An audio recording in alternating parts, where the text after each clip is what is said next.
Hi guys.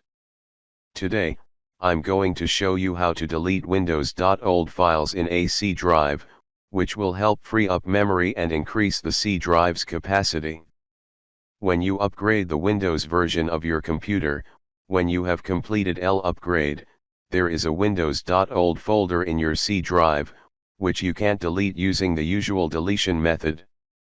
To delete this folder, you right-click on the C drive, select Properties, and then select Disk Cleanup. A new window will appear.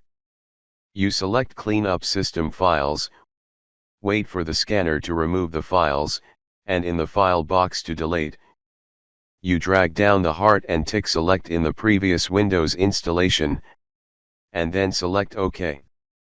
The window asks if you want to delete the file. If you choose Delete Files, the warning window says that if you delete this file, you will not be able to return to the old version of the window. If you definitely want to erase, you choose Yes. Wait for the deletion. After deletion, go back to the C drive and the Windows.old file has been deleted. So I've taught you how to delete Windows.old. If you see or like it, share it, and subscribe to the channel to watch many other existing videos. Hello, and see you again.